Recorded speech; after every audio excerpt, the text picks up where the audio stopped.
Hi అండి, అందరికీ నమస్తే. Mister attitude part 18. మెల్లగా రౌడీలు కంటపడకుండా ఇటువైపు నుంచి అక్కడి నుంచి జారుకుంటారు ఆద్య ఆర్యాలు. ఇక తారతో మాట్లాడి ప్రయోజనం లేదని అర్థం అవటంతో రిషి బయటకు రాగానే తన వెంటే వస్తుంది నేత్ర.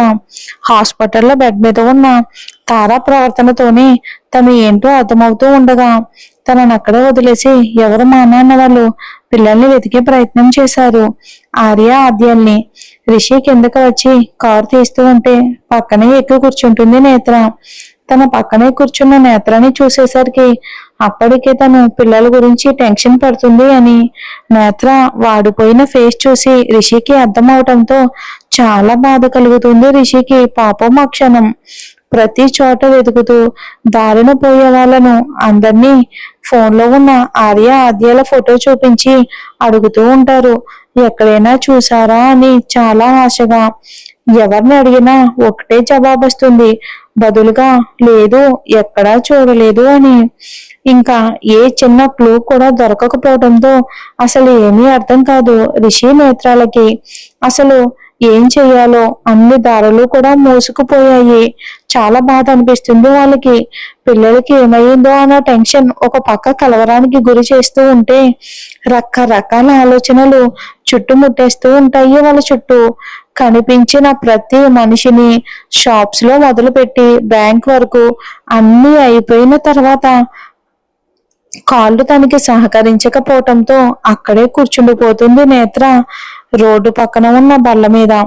ఆ పరిసరాలన్నీ వెతికి వచ్చి నేత్ర కనిపించకపోవటంతో అక్కడే వెనక్కి తిరిగిన రిషికి దూరంగా ఉన్న నేత్రాన్ని చూసేసరికి ప్రాణం నీరు కారిపోతుంది రిషికి. తన లైఫ్ లోకి వచ్చిన వాళ్ళని కాపాడుకోలేకపోయాను అన్న బాధ తనని నిలవనీయలేకపోతూ ఉంటుంది.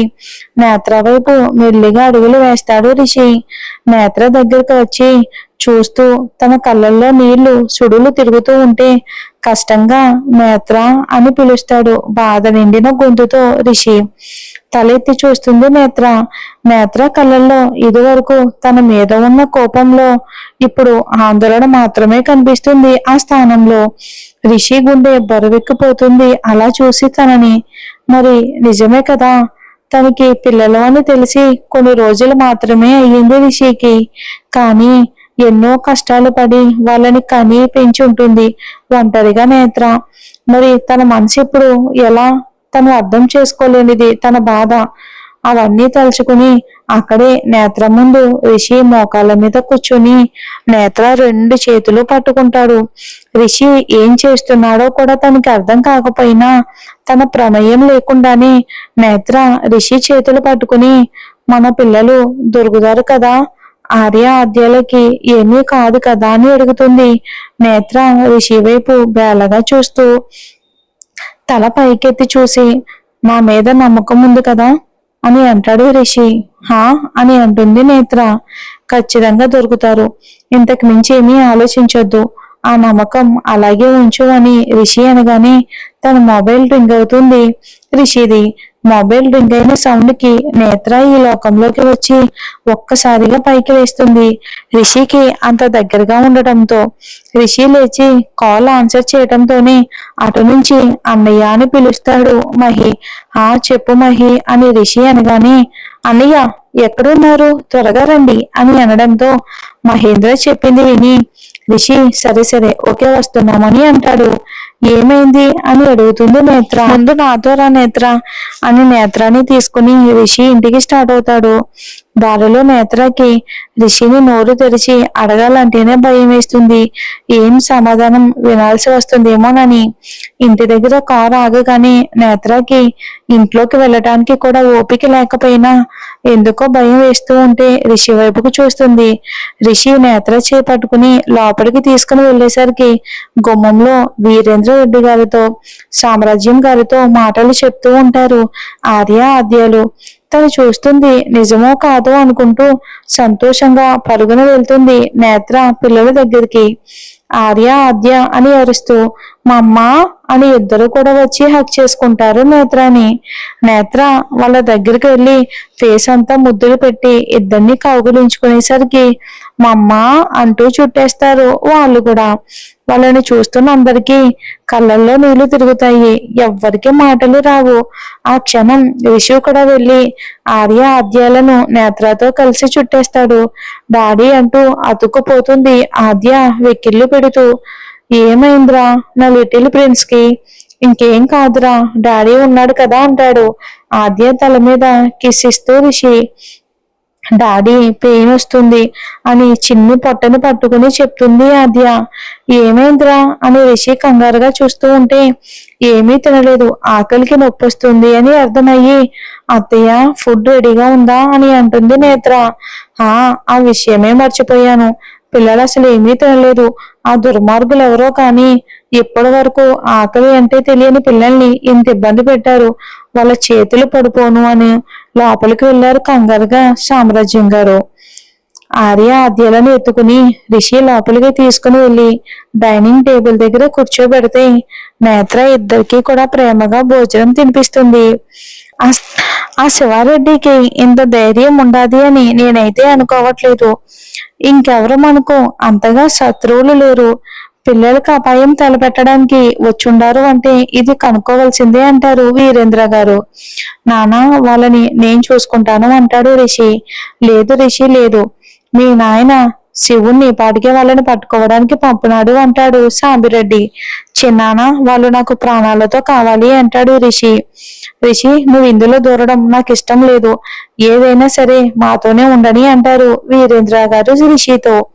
నానా వాళ్ళు హాని చెయ్యాలి అనుకుంది, చిన్న పిల్లల్ని నాన్న అసలు ఎలా అంత క్రూయల్ గా తీసుకుని వెళ్లారు అంటాడు రిషి చాలా ఎమోషనల్ గా ఆయనతో. వాళ్ళకి ఎందుకు బ్రతుకున్నామా, ఇంకా ఈ ప్రాణాలు ఎందుకు పోలేదా అనిపించేలా చెయ్యాలి కదా. ఎంత ధైర్యం ఉంటే ఈ వీరేంద్ర రెడ్డి వారసుల్ని ముట్టుకుంటారు అంటారు వీరేంద్ర గారు శివుడికి కాల్ చేస్తూ. శివుడు ఫోన్ లో చెప్పిన విషయానికి ఒక చిరునవ్వు వస్తుంది వీరేంద్ర గారి మొహం మీద. వస్తున్నానని లేచి కింద తెల్లని పంచె మడిచి కూలింగ్ గ్లాసెస్ పెట్టుకుని బుల్లెట్ తీస్తారు. అమ్మా వచ్చేదా అంటాడు సాంబిరెడ్డి. అవసరం లేదు సాంబిరెడ్డి, ఏడనే ఉండు అని ఆయనే వెళ్ళిపోతారు. చచ్చారు వెధవలు అని ఇంట్లోకి వస్తున్న సాంబిరెడ్డి గారితో బాబాయ్ శివుడికి వాళ్ళు దొరకారు కదా, నాన్న అక్కడికే వెళ్తున్నారు కదా అని అడుగుతాడు రిషి సాంబిరెడ్డిని. అవును రిషి, అన్న ఆడికే పోతా ఉన్నాడు, నరికి పోగులు పెడతాడు వాళ్ళని, పద లోపలికి అని అంటున్న సాంబిరెడ్డి మాటలకి రిషి అడ్డుపడుతూ బాబాయ్ నన్ను అక్కడికి తీసుకుని వెళ్ళు అంటాడు.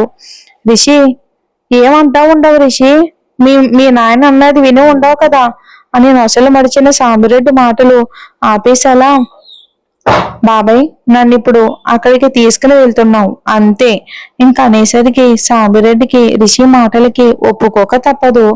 సరే అని నసుకుతాడు సాంబిరెడ్డి. ఒక్క నిమిషం అని రిషి పరుగున లోపలికి వెళ్ళి సామ్రాజ్యం గారితో అమ్మా నేత్ర ఎక్కడా అని అడుగుతాడు. తన రూమ్ లో ఉంది నాన్న అని అంటారు ఆవిడ. నాన్న ఏమైనా తిందు రా అని అంటే వస్తా ఉండమ్మా అంటూ స్టెప్స్ ఎక్కి డైరెక్ట్ గా నేత్ర ఉండే రూమ్ లోకి వెళ్ళిపోతాడు రిషి. హెయిర్ ని బండలా చుట్టేసి చీర చెంగు నడుం దగ్గర దోపి పిల్లలకి నీటిగా స్నానం చేయించి తల తుడుస్తూ ఉంటుంది నేత్ర. ఏవేవో మాటలు అందంగా చెప్తూ వెళ్ళడం ఎంత స్పీడ్ గా అయితే వెళ్ళాడో దూరం నుండి భార్య పిల్లల్ని చూసి అంత స్లో అయిపోతాడు రిషి. ఎందుకు వచ్చాడో మర్చిపోయి మరీ కవ్విస్తున్న తన నడుముని చూసి అలా ఉండిపోతా ఉంటాడు గుటకలు మింగుతూ. తప్పు అని మళ్ళీ తనలో తానే అనుకుని తల పక్కకి తిప్పుతాడు. వెంటనే అంతరాత్మ వచ్చి బాబు ఆమె నీ భార్యని, నువ్వు ఇలా తల తిప్పుకుంటే అస్సలు బాగోదు అని దీర్ఘం తీసేసరికి అవును కదా సీజ్ మై ప్రాపర్టీ, అప్పటికి ఇప్పటికి ఏమీ మారలేదు, మై వైఫ్ అని అనుకుంటూ సైట్ కొడతాడు రిషి నేత్రకి. డాడీ అని అంటాడు ఆర్య. డాడీ లేరు కింద ఉన్నారు, కదలకు తొడనివ్వు అని కోళ్లు చేస్తుంది అని నేత్ర అంటూ ఉంటే చేత్తో రిషి వైపుకు చూపిస్తుంది ఆద్య. అలాగే వెనక్కి తిరిగిన నేత్రకి రిషి ఎక్కడ చూస్తున్నాడో చూసి కళ్ళు దించితే చెదిరిన చీర కనిపించి ఒక్కసారిగా లాగుతుంది మన నేత్ర. Factionism her love. చూద్దాం మరి స్టోరీ ఏం జరుగుతుందో వచ్చే ఎపిసోడ్ లో.